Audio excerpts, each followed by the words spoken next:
निश्चित रूप से आज का यह कार्यक्रम आपके जीवन का टर्निंग पॉइंट होने वाला है, बदलाव का क्षण आने वाला है। किसी के भी जीवन में जो टर्निंग पॉइंट आता है, बदलाव आता है, वो बहुत ही छोटे समय से आ जाता है। आप सबों ने नाम सुना होगा समर्थ गुरु रामदास का। जिस समय वो मात्र 12 साल की अवस्था में थे, जन्म उनका महाराष्ट्र के पुणे में हुआ। तो महाराष्ट्र में जन्म हुआ, उनका अवस्था केवल 12 साल की थी। उस समय बाल विवाह हुआ करता था। तो जब बाल विवाह होता था तो वहां पर समर्थ गुरु रामदास को भी ले जाया गया। उस समय नाम उनका नारायण था। उनके पिताजी लेकर के गए, उनको बैठाया गया। जिनसे शादी हो रहा था वो भी बगल में बैठी थी। तो महाराष्ट्र में एक प्रथा हुआ करती है कि जो वहां पर शादी होता है तो पंडित जी कहते हैं सावधान। वहां की परंपरा है, वहां का जो रूल्स है जिससे शादी कराया जाता है, तो पहले बोला जाता है सावधान। सावधान होने के लिए इसलिए बोला जाता है कि वो समझ जाए कि वैवाहिक जीवन में प्रवेश कर रहे हैं तो क्या क्या चीजें होती हैं। सावधान बोला गया तो 12 साल का जो बालक वहां पर नारायण था, उसने सोचा कि सावधान पंडित जी क्यों बोल रहे हैं। तो उसके मन में ये बात आई कि सावधान इसलिए बोल रहे हैं कि यह मानव जीवन केवल एक बार मिला है, और इस मानव जीवन में जो चीज हमें प्राप्त करना है, यदि हम वो चीज प्राप्त नहीं कर पाए तो एक निश्चित समय के बाद यहाँ पर जाना भी है, यहाँ से जाना भी है। उन्होंने सोचा कि शादी नहीं करते हैं और कुछ नया करके दिखाते हैं। 12 साल का वो बालक वहां से उठा और उठ करके उस मंडप से भाग गया, दौड़ता हुआ भागता चला गया। और भागते हुए वो पहुंचा कहाँ, हरिद्वार में। और हरिद्वार में जाकर के उसने कई वर्षों तक क्या की, तपस्या की। और जब वो हरिद्वार में जाकर के तपस्या करते हैं और फिर वापस 12 साल तपस्या करने के बाद जब उठते हैं तो उनका उम्र हो चुका था आपका 24 साल। और 24 साल के बाद जब नारायण को देखा जाता है तो वो नारायण न होकर के समर्थ गुरु रामदास बन चुके थे। उनका नाम समर्थ गुरु रामदास हो गया था, जिनके संरक्षण में आकर के शिवाजी जैसा योद्धा पैदा हुआ। शिवाजी के गुरु कौन थे, समर्थ गुरु रामदास। भवानी की तलवार उन्हें किसने दी थी, समर्थ गुरु रामदास ने दी थी। और उस तलवार से शिवाजी ने जितनी लड़ाइयां लड़ी, जितनी भी युद्ध लड़े, वो सारे के सारे युद्ध जीते। तो जीवन में बदलाव का क्षण उनका क्या था, पंडित द्वारा कहीं कहा हुआ एक शब्द जो कि सावधान था। सावधान उसके पहले पंडित जी ने कई बार कहा था। न तो शादी करने वाले वर वधू सावधान हुए, नहीं वो सावधान बोलने वाले पंडित जी सावधान हुए। सावधान कौन हुआ, तो जिसके जीवन में बदलाव आना था। आज गारंटी देते हैं कि इस कार्यक्रम में यदि आप बैठे हैं और सारी बातों को यदि आपने मन लगा करके ध्यान पूर्वक सुन लिया तो ये सारे के सारे बात आपके जीवन में बदलाव करते चले जाएंगे। वर्तमान समय में युवा के जीवन में सबसे बड़ी समस्या है कि आज के समय का युवा रहा ही नहीं। युवा के अंदर से यूथ नेचर जो था वो आज आप पाओगे कि समाप्त हो गया। आज के समय में लॉज में बैठा हुआ, हॉस्टल में बैठा हुआ, कोचिंग संस्थानों में बैठा हुआ युवा जो है वो भीतर से डरा हुआ है, कायर की अवस्था में, डरपोक अवस्था में है। भले ही वो बाहर से अपने आप को परफॉर्म कर रहा है कि हम बहुत बहादुर हैं, बाहर से वो आपको दिखाएगा हम बहुत साहसी हैं, लेकिन उसे पास बुला करके आप टटोल करके जब देखिए तो आप पाओगे कि भीतर से बड़ा कायर है, भीतर से बड़ा ये डब्बू किस्म का है। सड़क पर चलता है तो सड़क पर चलने के क्रम में अगर रिक्शे वाले ने, ठेले वाले ने उस पर गलती से उसे सटा दिया, धक्का मार दिया, तो तुरंत हाथ अपना चढ़ाएगा और कहेगा सटा कैसे दिया, अभी तुमको दिखा देते हैं। अरे भाई इतना दिखाने का शौक है, जवानी में इतना दम है तो वो पीटी का रिजल्ट निकाल करके दिखा दो। जवानी में इतना दम है तो मेंस का रिजल्ट निकाल करके दिखा दो। रिक्शे वाले पर, ठेले वाले को आप क्या दिखा दोगे? वो ठेले वाले को अगर आपने पीट भी दिया, मार भी दिया, तो उससे आपका क्या भला हो जाने वाला है? लेकिन अगर आपने एक रिजल्ट दे दिया, अगर आपको रिजल्ट मिल गया तो उससे बहुत कुछ प्रमाणित हो जाएगा। तो सबसे बड़ी समस्या जो है आज के समय में युवा के अंदर से जो आत्मबल है वो आत्मबल खत्म होते चला जा रहा है। भारत में दो चर्चित ऋषि हुए, एक का नाम था वशिष्ठ और एक का नाम था विश्वामित्र। शायद नाम आप दोनों सब लोगों ने सुना होगा। पहले ऋषि कौन, वशिष्ठ, दूसरे कौन, विश्वामित्र। विश्वामित्र शुरुआती दौर में ऋषि नहीं थे, वो एक राजा थे। और राजा विश्वामित्र एक बार जंगल में शिकार खेलने गए अपने सैकड़ों सैनिकों के साथ। शिकार खेलते खेलते जंगल में काफी दूर निकल गए और रास्ता भटक गए, शाम हो चली थी। अब जंगल में भूख प्यास के मारे दोनों परेशान थे, पूरा सैनिक मंडली परेशान था, राजा विश्वामित्र परेशान थे, कोई भोजन कहाँ से मिले, जल कहाँ से मिले। अपने सैनिक को कहा जाकर के कुछ प्रबंध करो। सैनिक पूरे जंगल में घूमा, घूमने के बाद उसे एक कुटिया दिखाई दी, एक छोटी सी कुटिया दिखी। जब कुटिया सैनिक को दिखी, जाकर के कहता है कि हमारे राजा विश्वामित्र भूखे हैं, हमारे सारे सैनिक प्यासे हैं, आप कुछ भोजन पानी का प्रबंध कर दो। ऋषि ने कहा कि अरे आपके राजा को ही क्यों, हम आपके सैकड़ों सैनिकों को भी खिलाएंगे। उन्होंने कहा, सैनिक ने कहा कि आपके पास उतना अन्न होगा नहीं, यदि आपके पूरी कुटिया में अनाज भरा हो फिर भी आपके पास उतना अन्न नहीं है कि आप हमारे सैकड़ों सैनिकों को खिला सको। ऋषि विश्वामित्र वशिष्ठ ने कहा कि आप इसकी चिंता न करो, आप जाओ राजा को लेकर के आओ, हम सबको भोजन कराएंगे। जाते हैं, जाकर के सैनिक विश्वामित्र से कहता है चलिए ऋषि भोजन के लिए बुला रहे हैं। विश्वामित्र कहता है सभी को चलना है क्या? बोलते हैं सभी को चलना है। सैकड़ों सैनिक आते हैं, वहां कुटिया में सभी बैठते हैं, सबको भरपेट भोजन कराया जाता है। जब सारे लोग तृप्त हो जाते हैं तो तृप्त होने के बाद विश्वामित्र वशिष्ठ से पूछते हैं कि आपके पास इतनी संपदा आई कहां से कि आपने सैकड़ों हजारों लोगों को भोजन कराया, और केवल हमें ही नहीं हमारे सारे पशुओं को, जो घोड़े हाथी हमारे साथ सबको भोजन कराया। वशिष्ठ जो थे उन्होंने कहा कि राजन हमारे पास एक गाय है और उसी गाय का यह चमत्कार है। विश्वामित्र ने कहा अच्छी बात है, गाय है आपके पास, वो दूध देती होगी, लेकिन उससे इतने लोगों का भोजन कैसे बना? वशिष्ठ कहते हैं वो गाय कोई साधारण नहीं, वो कामधेनु गाय है और उससे जो चीज मांगा जाए वो चीज वो दे देती है। विश्वामित्र कहते हैं फिर वो गाय आपके पास क्या करी हो? तो मेरे पास होनी चाहिए, हम राजभवन में उसे रखेंगे। वशिष्ठ कहते हैं राजन वो गाय आपके साथ नहीं जाएगी। पूछते क्यों नहीं जाएगी? तो वो गाय केवल ब्राह्मणों के पास रहती है, बाकी किसी के पास नहीं जाती। विश्वामित्र अपना तलवार निकालते हैं, वशिष्ठ के गर्दन पर रख देते हैं, कहते हैं आप इतने सिद्ध संत होकर के जात पात फैलाते हैं, आप इतने सिद्ध संत होकर के जाति पाति की बात करते हैं, कौन ब्राह्मण, कोई पंडित, कौन वैश्य, कौन शूद्र, इसकी बात कर रहे हैं। वशिष्ठ कहते हैं राजन मैंने जात की बात नहीं की, मैंने किसी कास्ट का चर्चा नहीं किया, मैंने ब्राह्मण के बारे में कहा। और ब्राह्मण जो होता है, जो भी बनता है वो अपने आचरण से बनता है। जन्म से व्यक्ति पंडित हो सकता है, कर्म से व्यक्ति ब्राह्मण बनता है। हम कर्म से ब्राह्मण है, इसलिए वो गाय हमारे पास है। आप कर्म से ब्राह्मण नहीं हो, इसलिए वो आपके पास नहीं जाने वाली है। विश्वामित्र कहते हैं जाएगी कैसे नहीं, हम उस गाय को लेकर के जाएंगे। सैनिकों को आदेश देते हैं जाओ जाकर के गाय को खोल लो। जाते हैं सैनिक गाय खोलने के लिए। वशिष्ठ प्रार्थना करते हैं गौ माता आप अपनी रक्षा खुद से कर लो। अब गाय के अंदर से सैकड़ों सैनिक निकलने शुरू होते हैं। कई दिनों तक वो युद्ध चलता है वशिष्ठ और विश्वामित्र के बीच में। अंततः राजा विश्वामित्र बुरी तरह पराजित होते हैं और पराजित होने के बाद जब वशिष्ठ के सामने आते हैं और अपना प्राणों का भीख मांगते हुए हाथ जोड़ करके कहते हैं कि ऋषिवर इस जीवन में हमें केवल एक ही बात समझ आई। वशिष्ठ पूछते हैं क्या समझ आया बताओ। वो कहते हैं ध्यान से समझिएगा, कहते हैं धिक बलम क्षत्रिय बलम ब्रह्म तेजो बलम बलम। पहला शब्द क्या कहते हैं? धिक बलम क्षत्रिय बलम। जो व्यक्ति यह सोचता है कि हमारे पास बाहुबल है, जो व्यक्ति यह सोचता है हमारे पास करोड़ों अरबों की संपत्ति है, जो व्यक्ति एक आवाज पर सैकड़ों लोग हमारे साथ खड़े हो जाएंगे, वैसे बल को विश्वामित्र कहते हैं धिक बलम क्षत्रिय बलम। दूसरा क्या कहते हैं? ब्रह्म तेजो बलम बलम। संसार का सबसे बड़ा अगर कोई बल है तो वो ब्रह्म तेज का बल है, जो व्यक्ति के भीतर से निकलता है, जिस बल को प्राप्त करके नरेंद्र स्वामी विवेकानंद बने, जिस बल को प्राप्त करके पेपर बेचने वाला व्यक्ति कलाम बना, जिस बल को प्राप्त करके चाय बेचने वाला देश का प्रधानमंत्री है, जिस बल को प्राप्त करके पेट्रोल पंप पर तेल देने वाला साधारण पेट्रोल पंप पर तेल भरता था, पेट्रोल पंप पर तेल भरने वाला व्यक्ति धीरू भाई अंबानी बना, जिस व्यक्ति को प्राप्त करके अर्धनग्न फकीर गांधी के नाम से जाने गए, जिस बल को प्राप्त करके गरडिया का लड़का शिवाजी बना, ऐसे बल को प्राप्त करना इस मानव जीवन का उद्देश्य है। अगर यह बल आपके अंदर आ गया दोस्तों, जिस चैलेंज को लेकर के आप आगे बढ़ोगे उसमें आपको सफलता मिलेगी। जो आपका उद्देश्य होगा, जो आपकी कामना होगी वो पूर्ण होगी। भगवान किसी को ऐसे नहीं देता, भगवान किसी को तब देता है जब आपके पास उस चीज को ग्रहण करने की क्षमता हो। साधारण सा तार है एल्युमिनियम का, उसमें अगर हाई इलेक्ट्रिसिटी फ्लो करा दो तो दोस्तों वो तार जो होता है जल करके खत्म हो जाता है। ट्रांसफार्मर पर जो तार जोड़ा जाता है वो तार की कैपेसिटी जो होती है बहुत उच्च क्वालिटी की है। आप अपना कनेक्शन भगवान के साथ बनाते हो, उनसे प्रार्थना करते हो हमें ये दे दो, और जीवन में यदि उस चीज को धारण करने का क्षमता नहीं रहा तो वो मिलने वाला नहीं है। भगवान बुद्ध बिहार के वैशाली में ठहरे हुए थे और पूरे नगर में खबर फैली कि जो भगवान बुद्ध से जो चीजें मांगता है वो उसको पूरा कर देते हैं।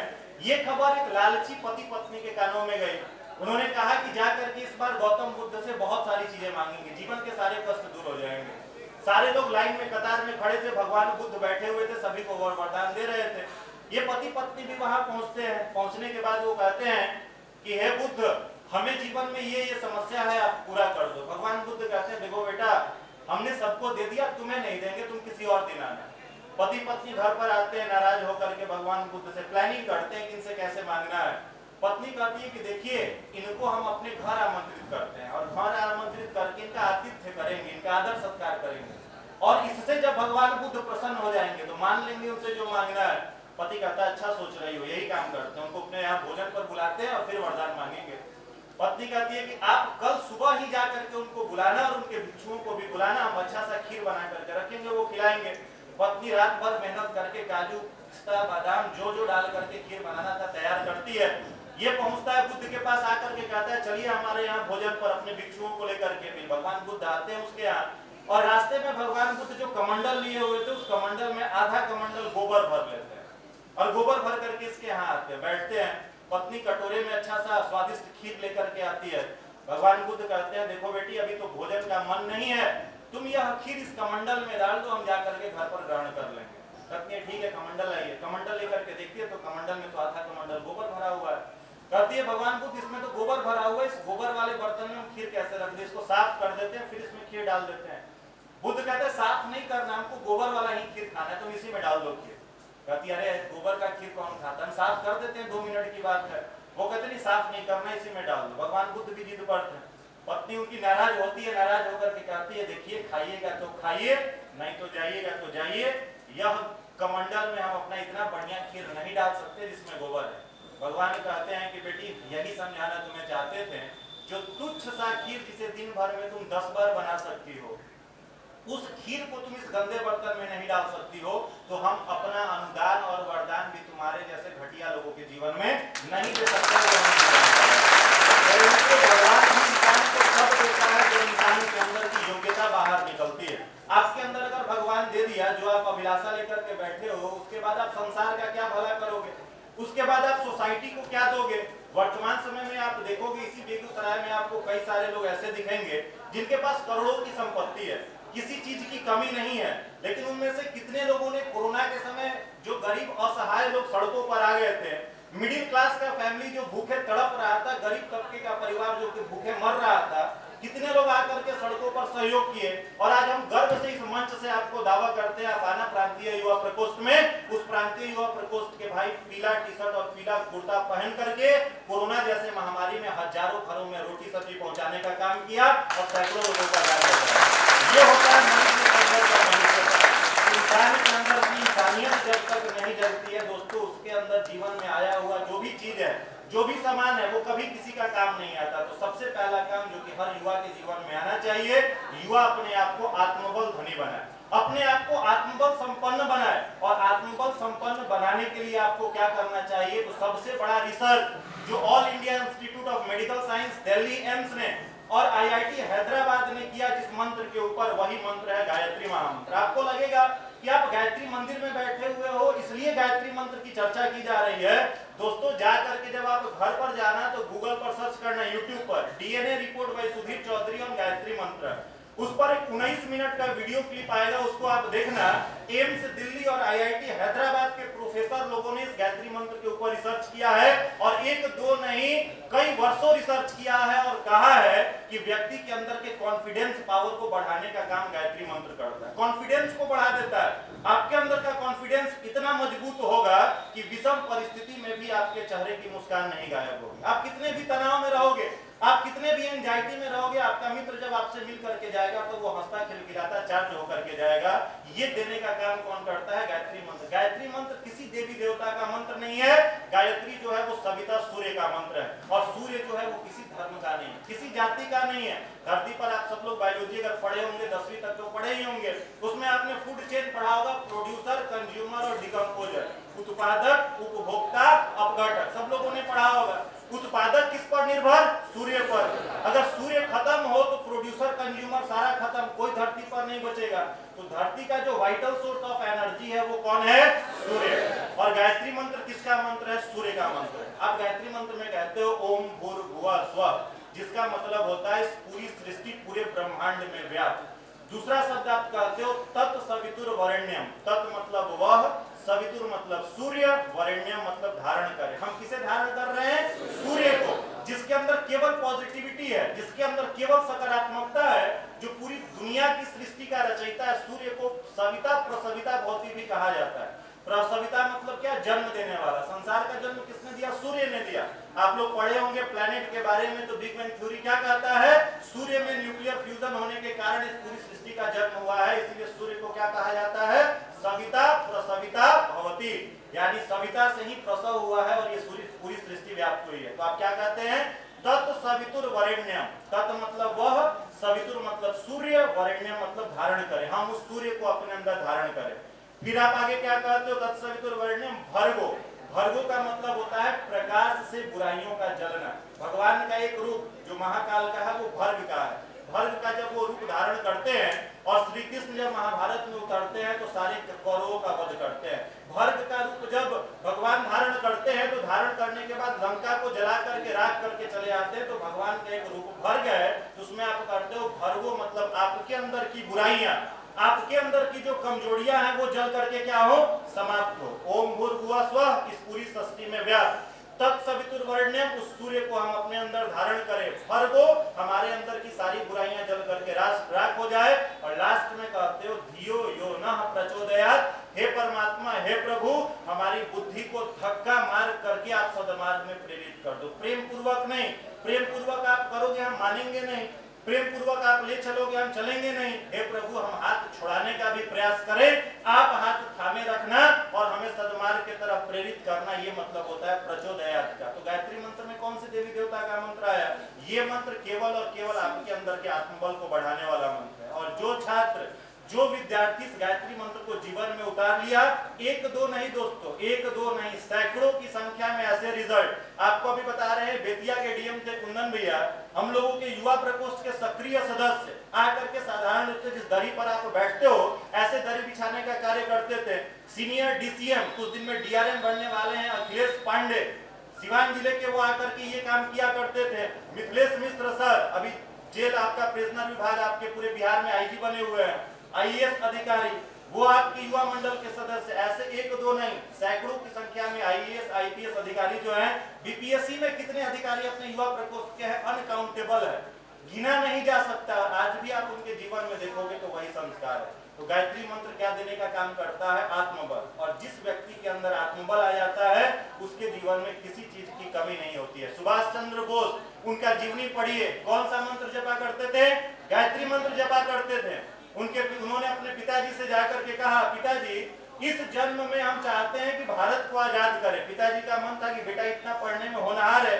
उस समय आईसीएस हुआ करता था, जैसे अभी यूपीएससी है, उस समय क्या होता था? ICS, Indian civil service.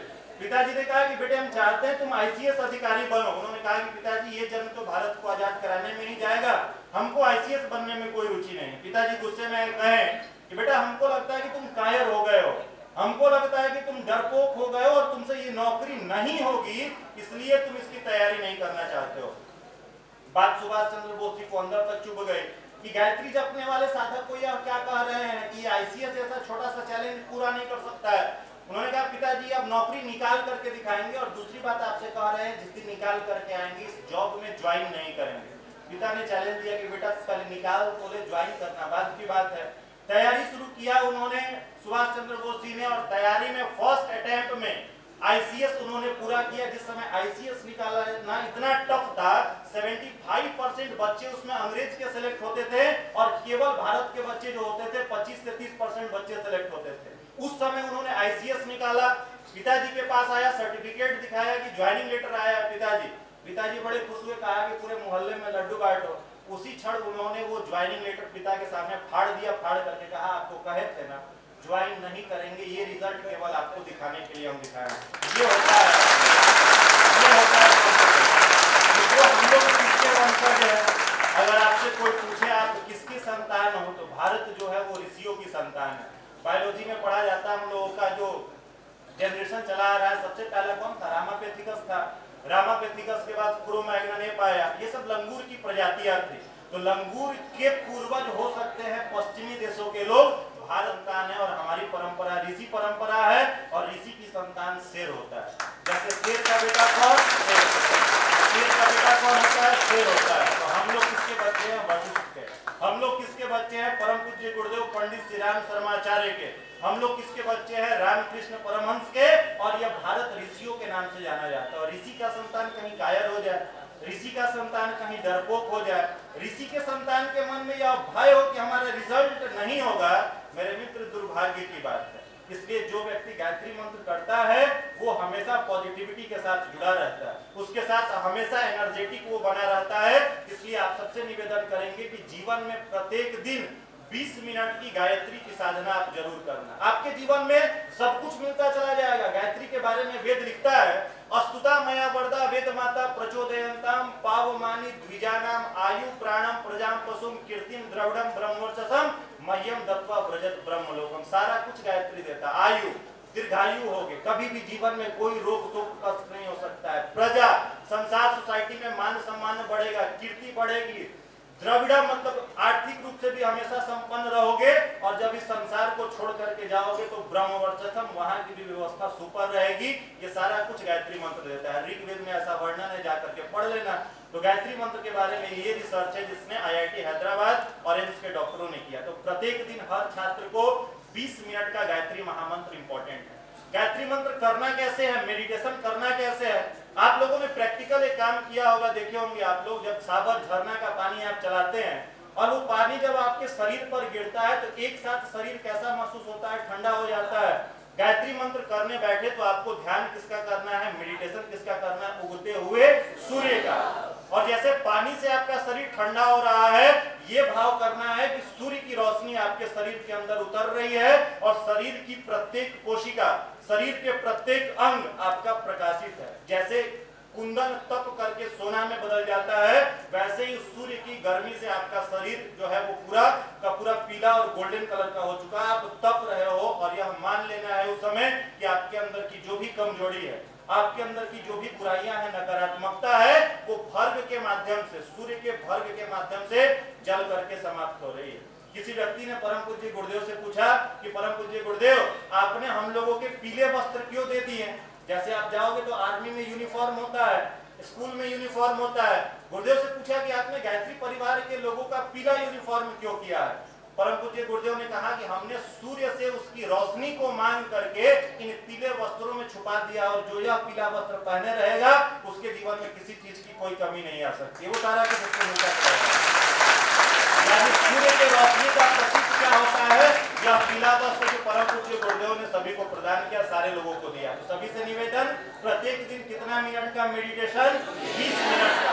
आज के समय में यह मेडिटेशन फैशन बना हुआ है दोस्तों। हम लोगों को लंबे समय तक मुखर्जी नगर, इन सारे जगहों पर जब हम लोग क्लास लेने जाते हैं दिल्ली में, तो बड़े बड़े IAS के इंस्टीट्यूट जिसमें हम लोग क्लास लेते हैं, उसमें मैनेजमेंट के द्वारा आज के समय में विद्यार्थियों को 20 मिनट मेडिटेशन के लिए बैठाया जाता है। दिल्ली के जितने रिनॉन्ड इंस्टीट्यूट का नाम आपने सुना होगा, पढ़ने का आपका सपना होगा, वो सारे लोग अपने इंस्टीट्यूट में मेडिटेशन करा रहे हैं छात्रों का। क्यों करा रहे हैं? ताकि माइंड की यह एनर्जी जो हो एक जगह केंद्रित हो। जैसे सूर्य की रोशनी इस ब्रह्मांड में फैली हुई है, कोई बड़ा काम नहीं कर रही है। अब उसी सूर्य की रोशनी के पावर को आपको देखना है तो एक लेंस का सहारा लेकर के एक जगह फोकस कर दीजिए, आप पाओगे वो तुरंत जल करके खत्म हो जाएगा। मेडिटेशन से आपकी मानसिक शक्ति जो होती है एक जगह केंद्रित होती है, एक जगह फोकस होती है। इसलिए प्रत्येक दिन आपको क्या करना है? मेडिटेशन करना है। आपको प्रत्येक दिन ध्यान करना है। पहला मैंने क्या बताया? मेडिटेशन, ध्यान। दूसरा आपके लिए सबसे इंपॉर्टेंट जो है, अपने एकेडमिक्स के अलावा, अपने सिलेबस के अलावा आप कुछ वैसी किताबों को पढ़े जिससे आपको पता हो कि भारत की परंपरा क्या है। आप दिन भर फिजिक्स में झूमे हुए हो, केमिस्ट्री पढ़ रहे हो, मैथ पढ़ रहे हो, बायोलॉजी पढ़ रहे हो, कॉमर्स पढ़ रहे हो, लेकिन उनके अलावा जीवन जीने की कला आप कहाँ पढ़ रहे हो? आर्ट ऑफ लाइफ आप क्यों पढ़ रहे हो? वर्तमान समय में गूगल पर जाकर के सर्च करना सुसाइड पॉइंट ऑफ इंडिया, तुरंत गूगल निकाल करके देगा।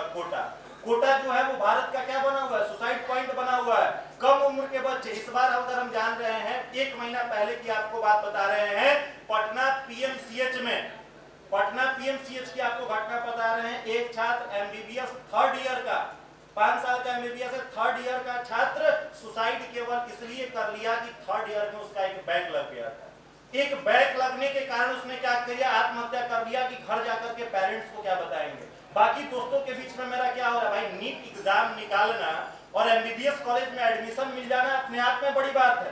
बैक लगने के बाद वो सुसाइड कर रहा है, और ऐसे हजारों बच्चे, सैकड़ों बच्चे कोटा में प्रतिवर्ष सुसाइड कर रहे हैं, जिसका केवल और केवल एक कारण है कि उनके अंदर का लैकनेस क्या है? आत्मबल का है। उनके अंदर कॉन्फिडेंस बिल्कुल नहीं है। तो गायत्री क्या करता है? धिक बलम क्षत्रिय बलम ब्रह्म तेजो बलम बलम, आपके अंदर के ब्रह्म तेज को जगाता है। दूसरा आपको मैंने क्या बताया? एकेडमिक्स के अलावा आपको स्वाध्याय करना है। जब आप रात में सोने जाइए तो कम से कम आपको 20 मिनट वैसी किताबों को पढ़ना है जो आपको पॉजिटिवली इनहेंस करे। गायत्री परिवार के संस्थापक परम पूज्य गुरुदेव वेद मूर्ति तपोनिष्ठ पंडित श्री राम शर्माचार्य जी ने 3200 किताब लिखा है। और जब गायत्री परिवार के किताब जिन पर QR कोड लगा, उस एक किताब का वजन 1 किलो का है, तो आप कल्पना कर लो 3200 किताबों का साहित्यों का वजन कितना होगा। एक व्यक्ति का जो वजन नहीं होता है, उससे ज्यादा साहित्य परम पूज्य गुरुदेव लिख करके चले गए हैं। मात्र 4वीं क्लास तक उन्होंने पढ़ाई की और साहित्य कितना लिखा है? 3200। जीवन का ऐसा कोई आयाम नहीं है, डायमेंशन नहीं है जिस पर गुरुदेव की लेखनी ना चली हो। उनका अखंड ज्योति साहित्य गारंटी देते हैं, मन में जो समस्या हो आप सोच लेना और उनके अखंड ज्योति का कोई पन्ना आप उलाट करके पढ़ लेना, उसी पन्ना में आपके समस्या का समाधान मिलेगा। इससे बड़ा कोई प्रमाण नहीं हो सकता। जो आपके मन में समस्या है, कोई भी समस्या हो, दिमाग में बैठा हुआ है, इसका सॉल्यूशन कोई नहीं दे रहा है, और अखंड ज्योति निकालना और उसका आप एक पन्ना पढ़ना, उसी पेज में लिखा हुआ आपको सॉल्यूशन मिल जाएगा। तो दूसरा आपको क्या करना है? स्वाध्याय करना है। प्रत्येक दिन करना है। कब? रात में सोने से पहले कितना देर? आधा घंटा, कम से कम आधा घंटा का स्वाध्याय आपको करना है। और तीसरा सबसे इंपॉर्टेंट जो चीज है वो है संयम का। विद्यार्थी जीवन में यदि संयम नहीं है, विद्यार्थी जीवन में यदि भटकाव है, तो जीवन जो होता है वो गर्त के तरफ चला जाता है। इसलिए संयम बड़ा महत्वपूर्ण चीज होता है। आप किसके साथ उठते बैठते हो, आपका फ्रेंड सर्किल कैसा है? एक छोटी सी कहानी आपको सुनाते हैं। न्यूटन का नाम सब लोगों ने सुना है। न्यूटन साहब ने ग्रेविटेशन का नियम दिया और वो नियम पूरी की पूरी दुनिया में जब फेमस होने लगा, तो उनका एक लेक्चर होने वाला था अमेरिका में। और न्यूटन साहब जब अमेरिका में आ रहे थे फ्लाइट में, तो उनके साथ उनका एक फ्रेंड भी था। फ्रेंड नहीं था, आप कह लीजिए उनका जूनियर था, जो उनके अंडर में PhD कर रहा है। तो जो लोग PhD अगर इसमें कोई कर रहे होंगे तो पता है PhD के लिए गाइड देना पड़ता है। तो न्यूटन साहब उसके गाइड थे। उनका कलीग भी साथ में था, वो न्यूटन के साथ फ्लाइट में जर्नी कर रहा था। उस समय कैमरा ये सब व्यवस्था थी नहीं, तो न्यूटन को बाई फेस कोई पहचानता नहीं था। रास्ते में फ्लाइट में न्यूटन साहब को थोड़ा सा बुखार हो गया। उन्होंने अपने कलीग से कहा, यार शरीर तापमान हो गया, जल रहा है शरीर, हम लेक्चर देने की स्थिति में अभी अपने आप को महसूस नहीं कर रहे हैं, और वहां पर हजारों लोगों के बीच में ग्रेविटेशन की सारी बातों को बताना है। उनका कलीग कहा कि भाई बताना तो आपको पड़ेगा, आप आ रहे हो, सारे लोग वहां पर बैठे हुए हैं। न्यूटन ने कहा, देख एक काम करना, तू मेरा जूनियर है और हम रिसर्च कर रहे हैं, तो उस बीच तो तू साथ में ही था, हमको चेहरा से थोड़ी ना कोई पहचानता, हम ही न्यूटन है, तू जा करके बता देना। कलीग कहा, देखिए सर, थ्योरी वाला पोर्शन तो बता देंगे, 2 घंटा का थ्योरी है, पूरा बताएंगे क्योंकि हमने आपके अंडर में रिसर्च किया है, लेकिन जब आएगा उधर से क्रॉस क्वेश्चन और उस असेंबली में केवल प्रोफेसर बैठे हुए हैं, तो उन क्रॉस क्वेश्चंस का जवाब हम नहीं दे सकते हैं। न्यूटन बोले कि हम दवाई खा रहे हैं, 2 घंटे में बुखार उतर जाएगा, हम आ जाएंगे। बोला ठीक है। पहुंचे लोग वहां, न्यूटन साहब चले गए रेस्ट करने कमरे में, और ये न्यूटन की तरह न्यूटन का कोट लेके पहन लिया और दौड़ते हुए कहां पहुंचे? स्टेज पर। 2 घंटा रगड़ के लेक्चर दिया, 2 घंटा एकदम झुमा दिया सबको। न्यूटन से बढ़िया लेक्चर दिया। सारे लोग, भाई न्यूटन इतने जीनियस है, न्यूटन इतने जीनियस है। जब लेक्चर इसका खत्म हुआ तो उस ऑडियंस में बैठे एक व्यक्ति ने हाथ उठाया, प्रोफेसर ने हाथ उठाया और उसने कहा कि सर हमें एक डाउट है।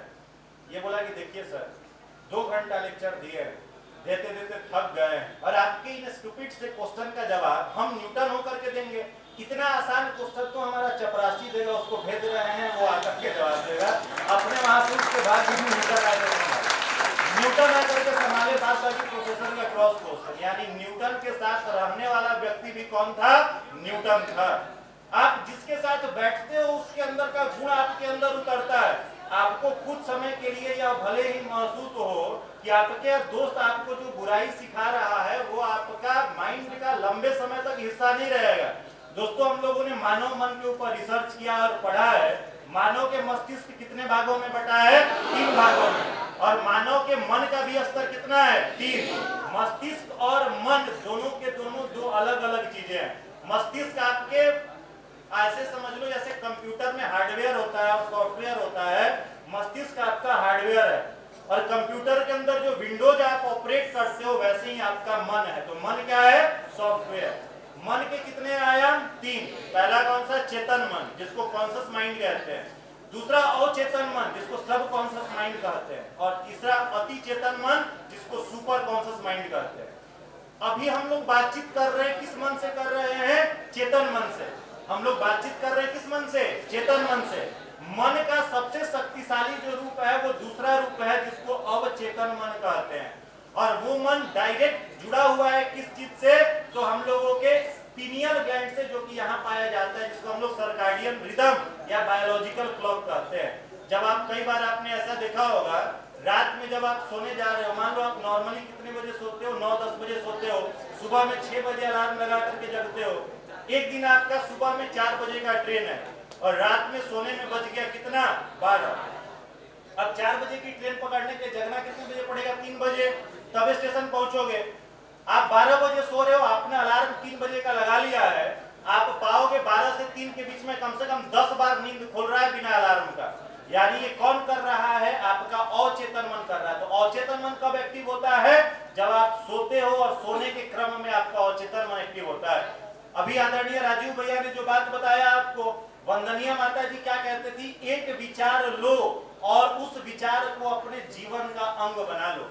आपका जो टारगेट है, लक्ष्य है, केवल क्लास में बैठने के दौरान आपके आंखों के सामने नहीं रहना चाहिए। आपका जो लक्ष्य है, जब पिता डांटे तो उस समय केवल आपके मन में नहीं रहना चाहिए, वो 24 घंटे यदि आपके मन में है तो वो अचेतन मन का हिस्सा बनता है और आपका अचेतन मन आपके शरीर से वो सारे के सारे काम करा लेगा जो आप सपने में सोचते हो, जो आप देख रहे हो। मजबूत किसको करना है, अचेतन मन को। और अचेतन मन मजबूत किससे होगा, गायत्री महामंत्र से। घूम फिर के वहीं आना पड़ेगा मेरे दोस्त। गायत्री मंत्र से कौन सा मन मजबूत होगा, अचेतन मन। तो गायत्री मंत्र की साधना प्रत्येक दिन और कम से कम आधा घंटा प्रत्येक दिन स्वाध्याय रात में सोने से पहले। और तीसरा जो मैंने बताया, संयम। संयम 2 चीजों की। पहला सबसे बड़ा संयम है समय का संयम। सबसे बड़ा संयम किसका, समय का। भगवान ने धरती पर भेजा तो केवल और केवल क्या देकर के भेजा है, टाइम, समय। और यह समय जब समाप्त हो जाएगा, जैसे सभी को पता होता है क्या, डेट ऑफ बर्थ डीओडी, किसी को नहीं पता क्या, डेट ऑफ डेथ डीओडी पता है क्या, नहीं पता। जैसे आप कहीं ट्रेवलिंग करते हो तो आप क्या बनाते हो, आने का टिकट, जाने का टिकट, दोनों बनाते हो। वैसे ही जब धरती पर जन्म हुआ है दोस्तों, तो दोनों का दोनों टिकट बना हुआ है। डीओडी तो पता है, date of birth. Date of death जो है वो केवल पता नहीं है, या फिर ऐसे कह लो कि टिकट अभी तक कंफर्म नहीं हुआ, वेटिंग में चल रहा है। जिस दिन कंफर्म हो गया, बिना सूचना दिए यहाँ से निकलना है, किसी को सूचना देने का समय नहीं मिलेगा। और दोस्तों वो समय जब जीवन में आए, उस समय आप अपने माता पिता के सपनों को पूरा करके जाए। जब वो समय आए तो माँ जिस अरमान को लेकर के आपको यहाँ की धरती पर भेजी है, जिस अरमान को लेकर के आपका पिता कठिन परिश्रम करके अपनी जवानी को बर्बाद करके आपकी जवानी को सुगढ़ बना रहा है, उस सपना को बिना पूरा किए हुए धरती से न जाना पड़े। और अगर आपने वो सपना पूरा कर दिया दोस्तों, आप सच्चे पुत्र और सच्चा औलाद कहलाने का हकदार हो, सच्चा औलाद कहलाने का हकदार हो। अपने आप को हमेशा भटकाव में बचा करके रखिए। ऐसे दोस्त आपको कई सारे मिलेंगे जो उल्टे पुल्टे काम सिखाएंगे, जो आपके जीवन में वर्तमान को खराब करके आपके भविष्य को खराब करेंगे। तो भाई क्यों देना वैसे दोस्तों को समय, क्यों देंगे। आपका सबसे बड़ा फ्रेंड आपका माता पिता है, अगर उनके सपने को आपका दोस्त भड़का रहा है, इतना तो विवेक और बुद्धि होना चाहिए कि हमें क्या सिखा रहा है। और वो अगर बुद्धि नहीं है तो माफ करिएगा, हाथ जोड़ के माफी मांग रहे हैं, आप युवा कहलाने के हकदार नहीं हो, जब आपके पास इतना भी बुद्धि नहीं है कि हमारा दोस्त हमको क्या सिखा रहा है। इसलिए सबसे बड़ी बात किस बात की है, आप यह जानो कि आपका जो मन है, आपके जो दोस्त है, आपको क्या गाइड कर रहे हैं, आपको यह क्या सिखा रहे हैं। तो सबसे बड़ा संयम किसका, समय का।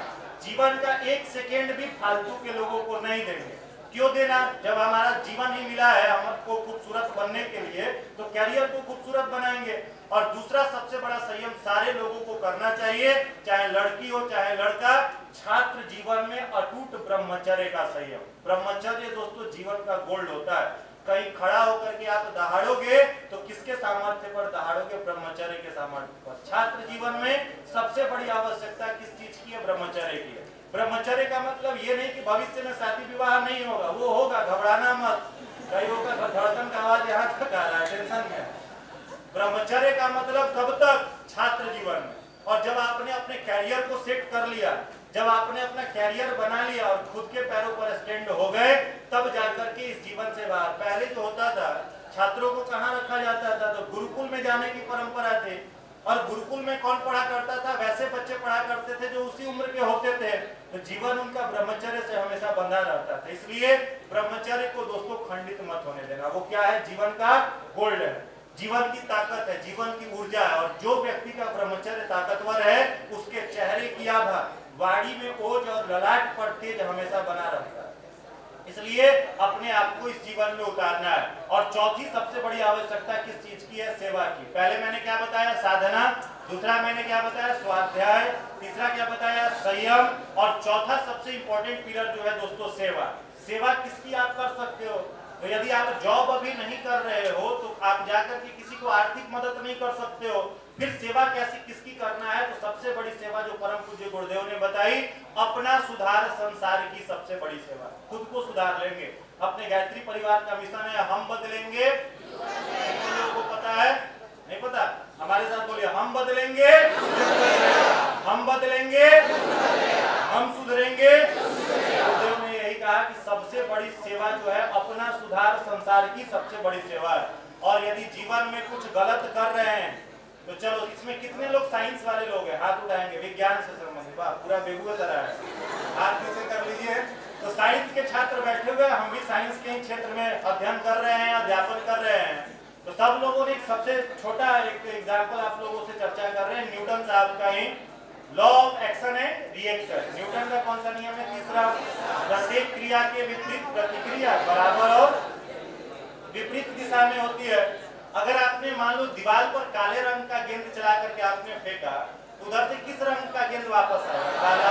और जो वेग से आपने फेंका है उसी वेग से उधर से आएगा। रोड पर आप चल रहे हो, चलते समय आंख टेढ़ा करके किसी के ऊपर कमेंट कर दिया। क्लासरूम में बैठे हुए हैं, बैठ करके फर्स्ट बेंच पर जो बैठा हुआ है, हमारा तात्पर्य आप समझ रहे हैं, समझदार हैं आप, बैठ करके उसके ऊपर कमेंट कर दिया। भाइयों, वो काला गेंद आपने दीवार पर चला के मार दिया। जीवन में जब रिफ्लेक्ट करके वो गेंद आएगा, फिर छाती पीट करके यह मत कहना कि भगवान हमारे जीवन में गलत क्यों कर रहा है। जब सड़कों पर चलते हुए आपके रिलेटिव्स को कोई कमेंट की नजर से देखेगा, भद्दी नजर से देखेगा, भाई हमारे देश के युवा इतने घटिया हुआ ही नहीं करते थे। हमारे देश के युवा तो शालीन हुआ करते थे। हमारे देश के युवा तो चैलेंज एक्सेप्ट करने वाले युवा होते थे। हमारे देश के युवा जीवन में संसार को खूबसूरत बनाने वाले युवा होते थे। तो दृष्टि सारे छात्रों की कैसी होनी चाहिए? पवित्र दृष्टि। अपने मिशन का एक नारा है, नर और नारी हमेशा पवित्र दृष्टि रखेंगे। तो यदि दृष्टिकोण पवित्र है, कहा जाता है नजरें बदली तो नजारे बदल गए, किश्ती ने रुख मोड़ा तो किनारे बदल गए। नजर बदल गया, कहते हैं अगर नजरिया ठीक हो गया तो जीवन में जिस धारा में आप बहना चाहते हो उस धारा में जीवन की गाड़ी बहती चली जाएगी। तो अपने आप को क्या करना है? हमेशा पॉजिटिव बना करके रखना है, सकारात्मक बना करके रखना है। और गायत्री परिवार में क्यों जुड़ना है, उसके पीछे का उद्देश्य बताते हैं। बिहार में बहुत बड़ी समस्या है, जो चीजें फ्री में मिलती है उसका वैल्यू नहीं रहता या कम वैल्यू रहता है। हम लोगों को अलग अलग इंस्टीट्यूट से जब बुलाया जाता है तो वहां जाने के बाद वो लोग बहुत सारा फॉर्मेलिटीज रखते हैं। जब हम लोग जाते हैं तो वहां पर छात्रों से सैकड़ों रुपए का टिकट रहता है और गिने चुने सिलेक्टेड छात्र बैठते हैं और वहां पर बैठ करके बड़ी शालीनता से सुनते हैं और जीवन में उसको उतारते हैं। लेकिन गायत्री परिवार में जब हम लोग आते हैं तो बिल्कुल लगता है कि अपने परिवार के भाई और बहन बैठे हुए हैं, इसलिए वहां बात हम लोग प्रोफेशनल करते हैं, लेकिन यहाँ बात जो करते हैं वो दिल से करते हैं। तो शायद यह दिल की बात आपके दिल तक जरूर पहुंचेगी, यही उम्मीद आपसे करते हैं। तो सबसे बड़ा अगला बात, नेक्स्ट बात जो आपको बताने जा रहे हैं वो सबसे महत्वपूर्ण है, सबसे महत्वपूर्ण है। संसार का सबसे शक्तिशाली व्यक्ति कौन होगा? जो सीधे भगवान से जुड़ेगा। जब आपका मान लो कोई दोस्त है, मान लो आपकी दोस्त किससे हो जाए? भारतवर्ष के प्रधानमंत्री साहब से हो जाए, तो उनसे दोस्ती होने के बाद आप अपने आप को क्या महसूस करोगे? शक्तिशाली, पावरफुल। संसार का सबसे बड़ा शक्ति कौन है? भगवान है। अगर अपने आप को अपने भगवान से जोड़े और भगवान के पास कभी जाओ तो गिड़गिड़ाओ मत। पहली बात, भगवान के पास कभी जाओ तो कुछ मांगो मत। आप मांगोगे अगर भगवान ने केवल वो दे करके अपना खजाना बंद कर लिया तो बड़े परेशान रहोगे। एक बालक था, मात्र अवस्था 5 साल की थी, केवल 5 साल का एक बच्चा था। वो अपनी माँ के साथ गया एक किराने की दुकान पे।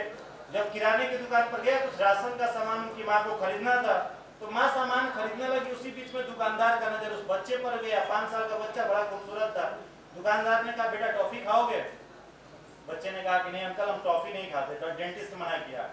दुकानदार ने क्या किया? टॉफी का डब्बा खोला, डब्बा खोल करके बच्चे के आगे रख दिया, बेटा जितनी चाहे चॉकलेट्स निकाल लो। बच्चा कहा, अंकल चॉकलेट नहीं खाते, गंदी आदत है, दांत सड़ जाएगा। दुकानदार कहा कि अरे बदमाशी क्यों करे भाई, इतने प्यार से दे रहे हैं, ले लो। नहीं ले रहा था बच्चा। दुकानदार ने बच्चे की माँ से कहा, बहन जी आप भी कहिए तो कुछ चॉकलेट निकाल ले। माँ ने भी कहा, अंकल इतना प्यार से दे रहे हैं, बेटे ले ले। बच्चा ने कहा माँ नहीं खाएंगे, डॉक्टर गुस्सा करेगा, मना किया, हमारा दांत देखो सड़ रहा है, नहीं खाएंगे चॉकलेट। माँ ने कहा कि अरे बदतमीजी क्यों कर रहा है, ले ले दो चॉकलेट। 3-4 बार फोर्स किया, बच्चा लास्ट तक नहीं लिया। दुकानदार को बड़ा गुस्सा आया और तेज गुस्सा आया। दुकानदार ने डब्बे में से चॉकलेट्स निकाले और बच्चे के पॉकेट में डाल दिया, शर्ट में डाल दिया, जो जैकेट पहना था उसमें डाल दिया। कम से कम 50-60 चॉकलेट तो जरूर डाल दिए थे। अब बच्चा दुकानदार को देख करके स्माइल किया, मुस्कुराया और वहां से माँ सामान खरीद के जाने लगी। रास्ते में माँ ने पूछा बच्चे से कि बेटा अंकल इतना प्यार से दे रहे थे, ले लेता चॉकलेट, क्या जाता था, खा लेता, किसी को ऐसे ठेस नहीं पहुंचाना चाहिए। माँ ने कहा, बच्चे ने कहा माँ से, माँ तुम नहीं जानती हो क्यों नहीं ले रहे थे। माँ ने कहा क्यों नहीं ले रहा था बता। बच्चे ने हाथ ऊपर किया, कहा माँ मेरे हाथों को देखो। बोला अच्छी तो है तुम्हारा हाथ, छोटा छोटा हाथ है। यही तो दिक्कत है माँ, मेरे हाथ छोटा छोटा है। अंकल जो है वो चॉकलेट का डब्बा सामने किए हुए थे और कह रहे थे चॉकलेट निकालो। हम एक बार निकालते तो 4 गो आता, फिर निकालते 4 गो आता, थोड़ा सा बूटी लगाए तो पूरा चॉकलेट।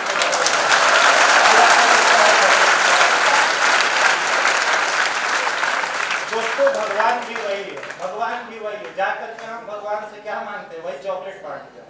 भगवान के पास हाथ जोड़ करके जाते हैं, क्या मांगते हैं, चॉकलेट्स मांगते हैं। अगर भगवान मान लो वही चॉकलेट दे दिया, डब्बा निकाल लो बेटा, एक चॉकलेट मांग लिया तो कुछ नहीं मिलने वाला है। भगवान से सबसे बड़ा चीज जो मांगने वाला है, कभी भी हाथ जोड़ करके भगवान के साथ सामने खड़ा होना, तो भीख नहीं मांगना, केवल और केवल मांगना कि भगवान हम यदि आपके बेटे हैं, भगवान यदि हम आपकी बेटी हैं, तो केवल अपनी वसीयत में मुझे हिस्सा देना।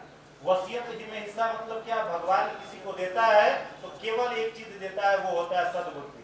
सद्बुद्धि, सद्बुद्धि से बड़ा दान कुछ नहीं है। अगर वो आपके जीवन में आ गया तो अपने बदौलत आप जो प्राप्त करना चाहते हो दोस्तों प्राप्त कर लोगे। तो भगवान से केवल और केवल में क्या मांगना, सद्बुद्धि। इसके अलावा कुछ मत मांगना। महाभारत का समय था, महाभारत के समय में आपने देखा होगा कि जुआ का खेल हुआ, किसके बीच में, कौरव और पांडवों के बीच में। कौरव जब बैठे तो दुर्योधन ने कहा कि देखो पांडव, हमारे तरफ से पासा जो फेंकेगा वो कौन फेंकेगा, हमारा मामा शकुनी। कौरव का मामा कौन था, हमारे तरफ से पासा कौन फेंकेगा, शकुनी मामा फेंकेंगे। और पांडव बैठे हुए थे, जैसे बहुत सारे इसमें बैठे होंगे जो पहले बार आए होंगे। पांडव क्या थे, बैठे हुए थे। पांडव कहे अरे हम तो पासा खुद फेंक करके जीत जाएंगे। ये घमंड किसके मन में था, युधिष्ठिर के मन में। युद्ध शुरू हुआ, जो खेल था, द्वित कीड़ा जो था वो शुरू हुआ और पांडव उसमें क्या हुए, बुरी तरह पराजित हुए। लास्ट में हारते हारते क्या हार गए, द्रौपदी को भी हार गए, द्रौपदी को हार गए। दुर्योधन ने दुशासन से कहा कि देख भाई, अब द्रौपदी तो हमारी दासी है, तुम जा करके उसका केस पकड़ करके खींचता हुआ इस राज दरबार में ले आ, ये कर, उसे बेइज्जत कर। दुशासन गया, द्रौपदी के बाल पकड़े, खींचता हुआ राज दरबार में ले आया। द्रौपदी जब राज दरबार में पहुंचती है तो बड़ा परेशान होती है। परेशान होकर के वो राज दरबार में आती है तो आकर के कहती है, हाथ जोड़ करके सबसे पहले भीम की तरफ देखती है, दुशासन दुर्योधन की तरफ देखती है, सबके तरफ देखती है, कोई सहायता में हाथ नहीं बढ़ाता। लास्ट में बड़ा परेशान होकर के वो कहती है कि अब कोई साथ नहीं दे रहा है तो किसे बुलाना पड़ेगा, अपने बाल सखा कृष्ण को बुलाना पड़ेगा। हाथ जोड़ करके कहती है कि कृष्ण आइए, लाज बचाइए। कृष्ण पहुंचते हैं, पहुंच करके द्रौपदी उनसे प्रश्न करती है कि इतना बेइज्जत क्यों होने दिया, कान्हा बचा लेते, शुरू में ही बचा लेते, इतना बेइज्जती नहीं हुआ। कृष्ण ने कहा तुम्हें तो घमंड अपने पतियों पर था, तुम्हें तो घमंड अपने बाहुबल के ऊपर था, कितने पति हैं, 5 पांडव हैं, तुम्हारी रक्षा कर लेंगे। अरे यदि फिर द्रौपदी उनसे कहती है कि पांडवों को इस द्वित कीड़ा में हारने क्यों दिया आपने, जिता देते आप इन्हें।